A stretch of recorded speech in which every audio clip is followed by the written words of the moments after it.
All right. Well, 250 episodes of the Small Business Show here, and we've learned about a lot of things, and we've made a lot of mistakes, including not recording this episode the first time that we thought we did. Yeah. But we thought, visiting mistakes is actually how we learn, isn't it?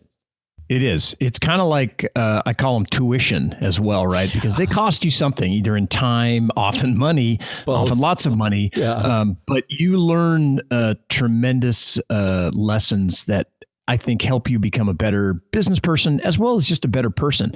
And so I'm excited to share some of the best mistakes from some of the best guests that we've had in the last few years with our listeners today. Yeah. Some good stuff in here. Some accounting stuff at the end, but I don't think it's boring accounting stuff. So no. Yeah. I know sometimes accounting stuff causes people's eyes to gloss over, but no.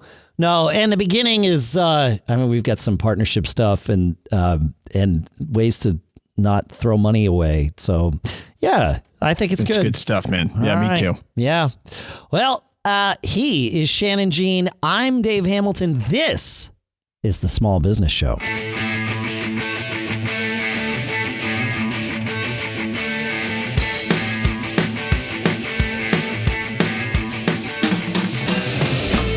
All right, Dave.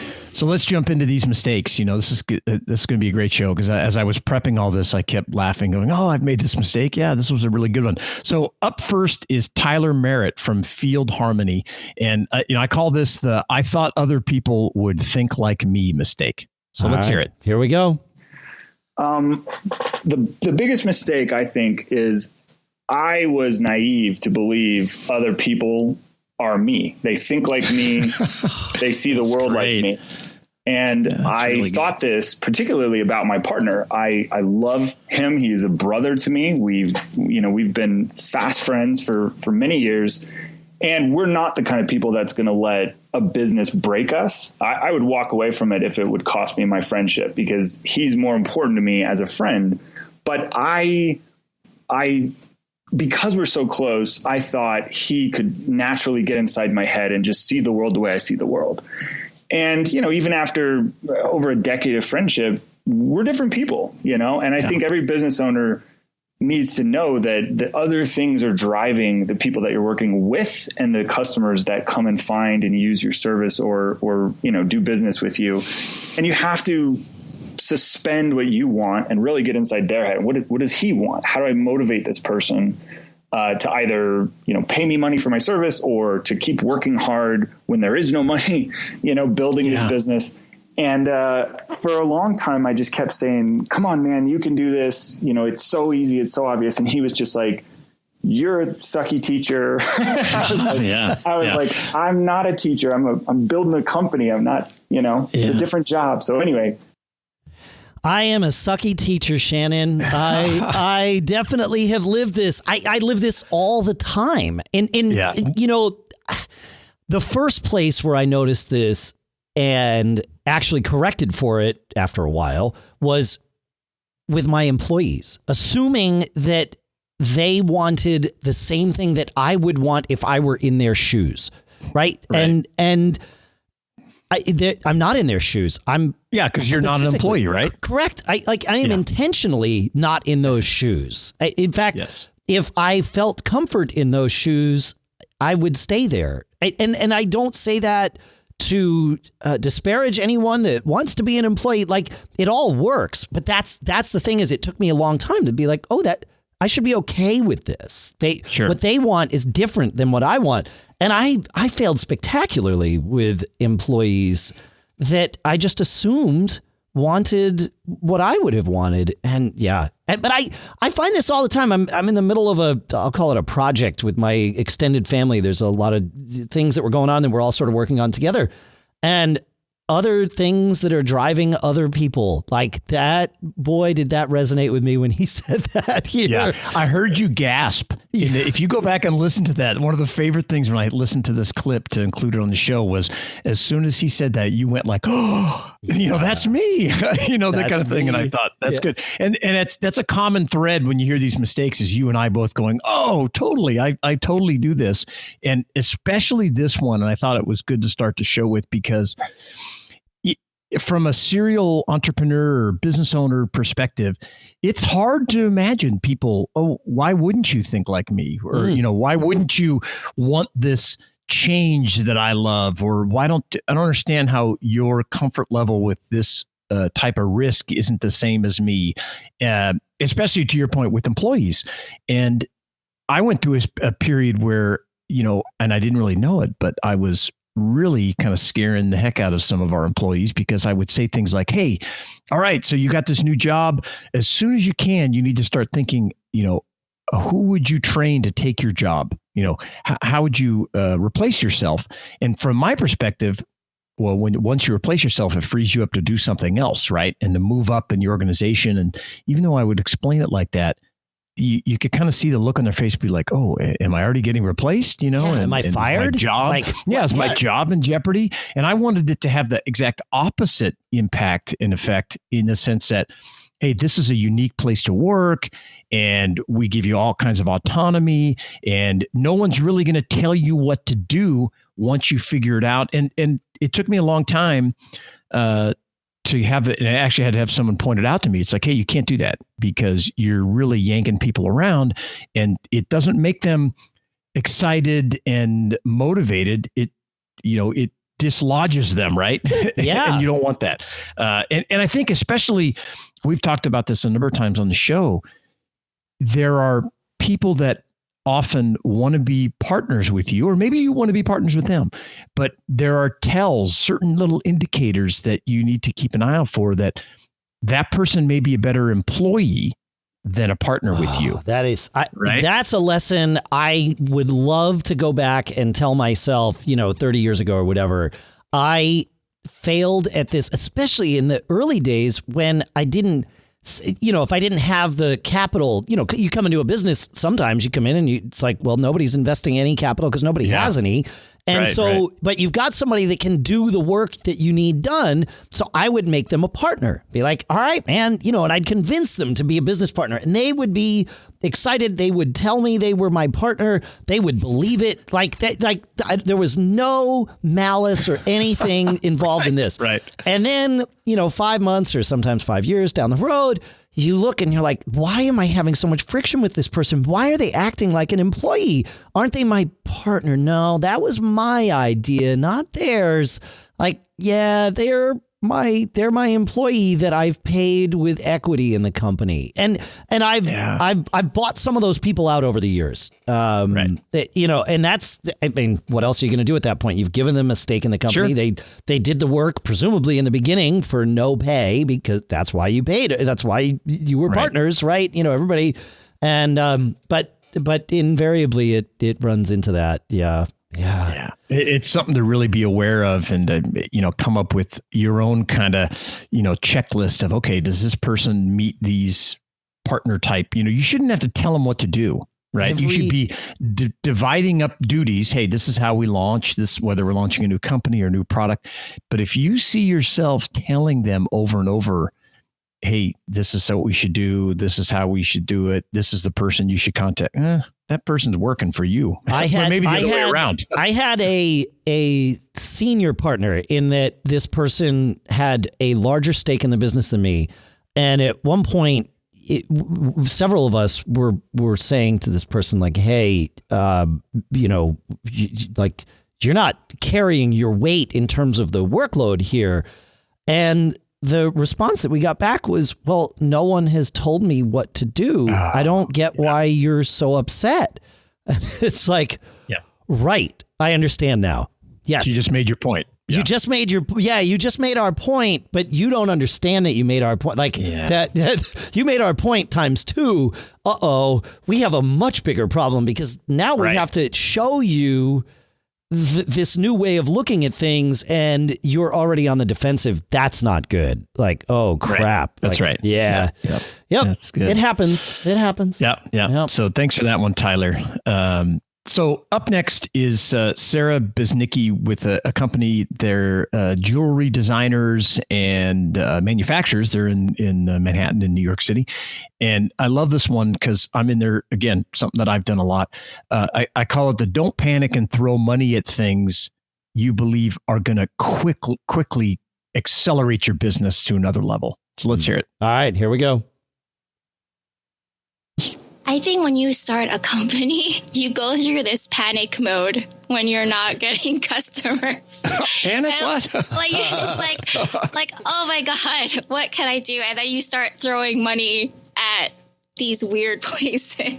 Yeah. To get to be, get yourself out there, your name out there. And they have so many things that are so attractive, like paying $5 and then you get, 1,000 people to your website or something like that. And, but that doesn't convert into sales. And I think that was like a mistake, because I think I would never do those things again, because I know that they're like robots or they're not real people. It's tempting though, right? Yeah, it's tempting because you're looking for any kind of help you can get, and all this stuff comes up when you're searching. And I've definitely because you think you're gonna get real conversions, real people coming to your place, because this person says they have a following, and it doesn't really work that way. And I think you really have to do your research on the people who are actually have followers, contacting them and, hoping that they'll work with you. Sure. Yeah. Don't blindly do it in a panic. Yeah, I'm guilty of this one too, man. Well, it's too easy, especially if you are in that panic mode where you have to generate revenue quickly. It's hard to remind yourself what you already know, which is take a moment, breathe, and do the hard work. Now, you can cut out the thing that you should be doing in those scenarios is looking at all the stuff you do and very quickly eliminating the things that are not making you money. Don't look for something new to make you money. Look at the things that you've already done to make money and cut out everything else. All the extraneous crap which might mean like some growth things that you would do, the working in your business versus working on your business. At that point, you might put on your business on the back burner and work in your business for a little bit. That's fine. But picking up those, get rich quick, or at worst, hiring somebody that says, like she said, I've got all these followers. We can make this happen. It's like, prob's not. Yeah. Yeah. I think the key thing I liked that Sara said was, it's all about conversions. So it doesn't matter, like especially now and, there's social media and all this stuff, and you want to build followers and this kind of thing. But I would argue that you're better off with 300 core people that want to be connected with your business, want to buy your product and service, are interested in your company and your story, than you are with 30,000. And out of that 30,000, there's only 300, right? It's totally true. Yeah. Yeah. And you got to track conversions. And I go back to this question I ask myself often is, what can I be doing today, right now, to generate revenue? Not you have to kind of, especially when you're getting started, because you're trying to build customers, and how do I create sales, and when you're bootstrapping it, what can I do right now to generate revenue? What are the things that I could do? And it just it's going to take time. To your point, you got to do the hard work, and it has to be authentic and kind of transparent, and you got to get your story out there and push your content. All that stuff takes time, and you need to think about it when you're starting. How are we going to survive until we start to get traction, right? Right. There just is no shortcut. Yes, there's things you can do, and connecting with influencers and this kind of thing, and getting involved in groups. But authenticity really carries the day, and the hard work over time.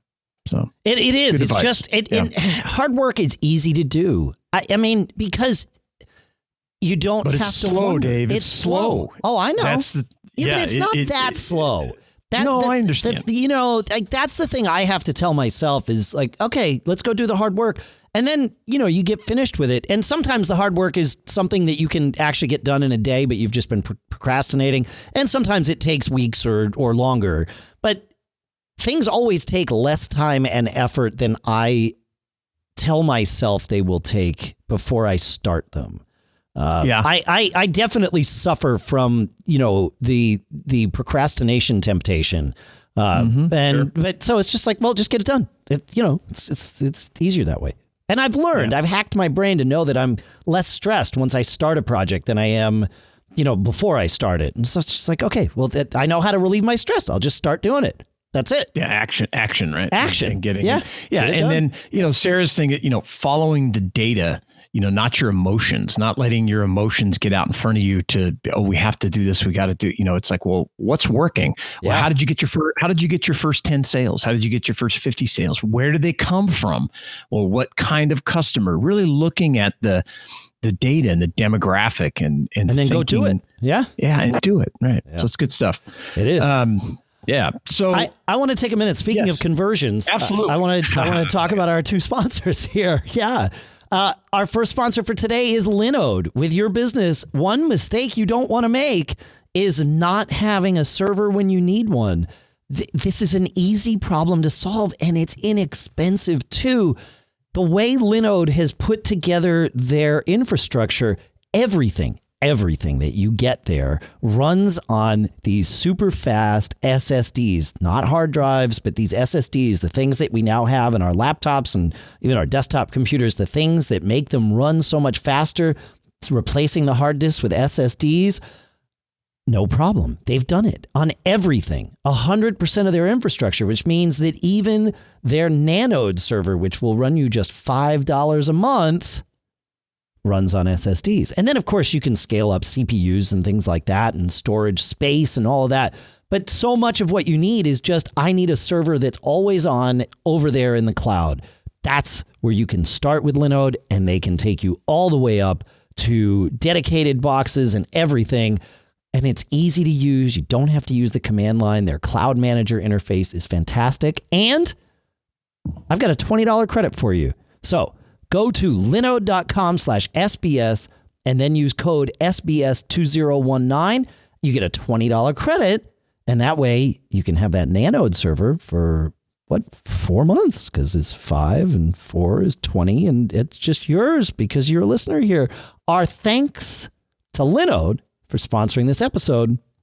Our next sponsor is TextExpander. Man, talk about a mistake you don't want to make. You don't want to make the mistake of not having TextExpander for your business, because with TextExpander, the first thing you do is take all of those customer service responses and things that you type all the time. They might be addresses or email addresses, all of that stuff. And you put them into TextExpander and you get them right once. You go crazy. You meticulously look at it. You make sure the formatting is the way you want. You make sure the spelling and the grammar, of course, is correct. And then they're in there. And the next time that you need to use that same piece of information or that same response, you just invoke it from TextExpander, either by clicking or by using a shortcut. And the shortcut of text expands into this longer snippet that you have. And then you don't have to proofread it because it's ready to go. You just say send. You don't have to look for it because it's right there. You're not digging through your sent folder. You want to do this. And you can get 20% off your first year at textexpander.com/podcast. Go there now, textexpander.com/podcast. Make sure you let them know the Small Business Show sent you. You get 20% off your first year. Our thanks to TextExpander for sponsoring this episode. All right, Shannon, who's our next victim here on the mistakes thing? Actually, we're all the victims is really what it turns out to be. But they're beneficiaries, right? Yeah, helping each other out, the way you look at it. Yeah, so there you go. One of the common themes we've heard over the last 5 years of doing this show, when we talk about mistakes and what things, business owners could have done better, we hear about accounting issues over and over and over. So I pulled a couple out that look at this issue, but in a different way. And the first one is Justin Sisley from Digidern Bookkeeping. And it's I call it I've got time to do the accounting later mistake. So let's hear this one, Dave. All right, here we go. Oh. I think it's that they put it off for so long that it's just, by the time they get to it, it's so overwhelmingly backed up that there's just, it becomes such a huge stressor. There's just no end in sight for it. Can you do it yourself? Yes. I'm not going to sit here and say, nope, you need to hire me. You can't do it. You can do it yourself. There's software out there. I like Xero, but QuickBooks Online works too. you can do it yourself, but you need to keep up with it is really what it comes down to. If you're putting it off because you don't know what you're doing, you're just making the problem multiply on itself until tax time rolls around. And then you've got 2 weeks to catch up on a year's worth of bookkeeping.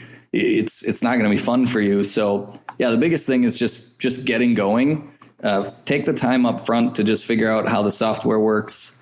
You're probably not going to know the answer to every question of, where do I book this? But there's forums out there and QuickBooks has a big forum where you can ask questions, that sort of thing. Just get on top of it right away, get a routine going. You don't have to do it every day, but set aside an hour a week or maybe 2 hours a week to just sit down and just do it. I mean, you're going to put it off otherwise. And once you put it off for a week, you're going to put it off for a month, and it's going to end up April 15th rolls around and you're in an unhappy spot. Yeah.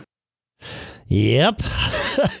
My advice with this, I have not, well, I guess I did suffer from this in the early days, but I very quickly made it so that I like accounting. And oh, that's good. Yeah, it's just the numbers, right? Because it's a thing you can actually control. There's no humans involved. So the numbers should work out. And learning that double entry accounting can, where you put something in one ledger and also another, so it's categorized as well as in, say, your bank account. That whole thing can be very calming, I find. Other than when you don't have any, when you're spending more than you're making. There's times when it's not all that calming. But to his point, I recommend taking advice, folks, from the esteemed Mr. Shannon Jean here. Look at your bank balance every single day.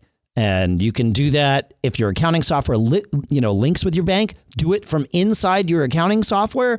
And that way you're in there every day. You won't be putting this off because you're right there. That's my advice on this one. Yeah, and I do look at the bank balance, and my problem is I'm such a top line guy. If you've listened to the show for any period of time, I'm always sales driven. So I don't mind doing the accounting either once I'm into it, and it's a good point you make. You just kind of sitting there moving the numbers in there, but or working with the bookkeeper or the accountant to do it.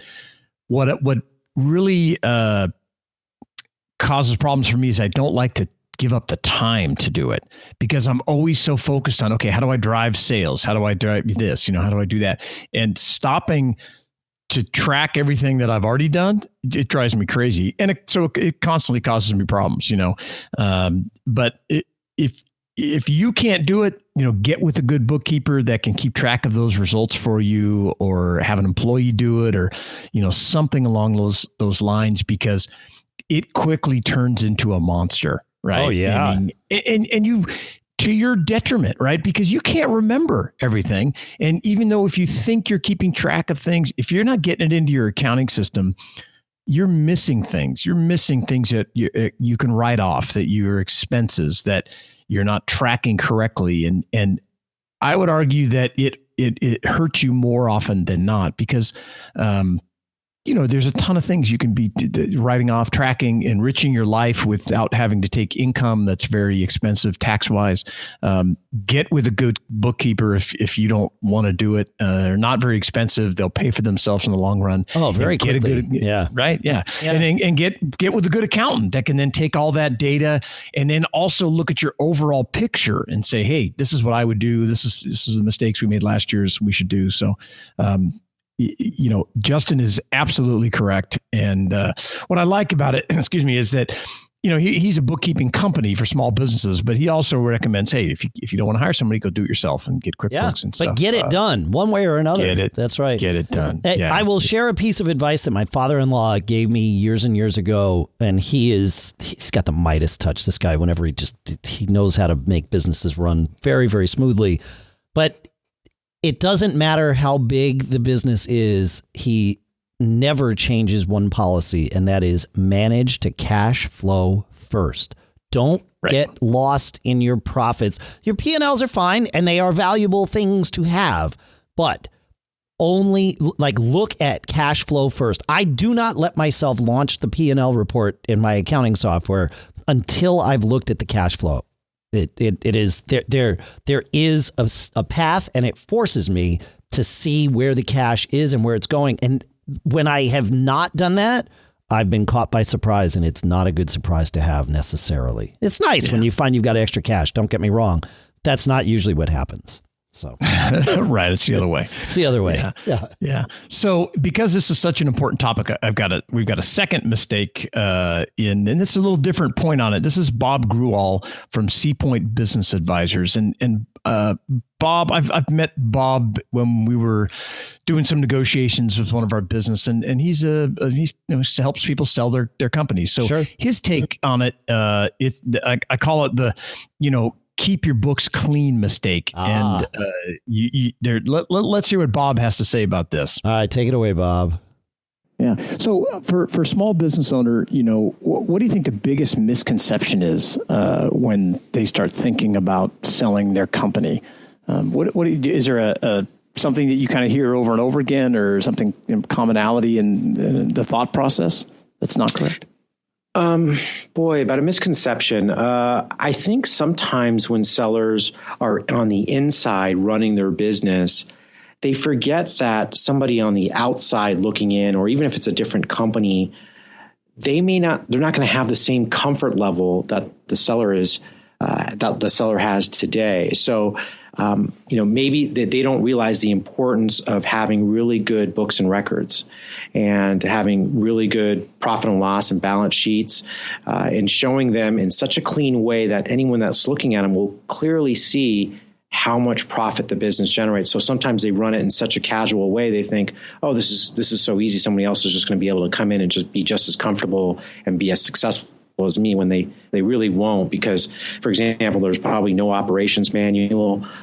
Maybe they're running a lot of personal expenses through the business. All those things make it harder to sell, and it's not that easy to sell a business. There's a lot of scrutinizing of the books and records that happen when you sell a business. So oftentimes I think sellers don't realize it is an arduous process. There is this due diligence period where buyers go in and they want to really make sure that they're getting what they're paying for. So during that process, they're going to be going through a lot of records, and it seems very tedious for sellers. So sometimes sellers are not prepared, emotionally or even physically ready to sell the business. They don't have a lot of their records in good shape. All right. Yeah. Good points. It's all great points. Yeah. When it comes time to sell your business, I think you need to have, and it could be your accountant for sure, but you need to have somebody else look at your books. I like his advice, but I'm not convinced that it's practical, to be perfectly honest. You are going to wind up running things through your business that are totally legitimate with the IRS and all of that, right? The way I look at the tax code is it's not my rules, so I'm just going to follow the rules you guys wrote. However, there are going to be some things in there that a prospective buyer is going to look at and say, well, those are personal expenses. They're not. They're legitimate business write-offs, but they are not write-offs that every owner of the business would take. They are write-offs that you as the owner of this business would take, right? And so therefore, those are considered profit, and you want to reflect them as profit. Perhaps not on your tax return. If you can find a way not to, that's a good thing, right? But to a prospective buyer, that should be highlighted as profit. And so I think you need to have someone go through your books with you. Your accountant's a perfect person to do that because they probably know how you think and how you've been doing things for a while. At least they should. And that person can help you filter through those and sort of recast things in a way that looks correct to a prospective buyer. In a perfect world, sure, you keep your books clean, you keep your balance sheet clean and all that stuff. But there's a difference between what's clean for the IRS and what's clean for a buyer.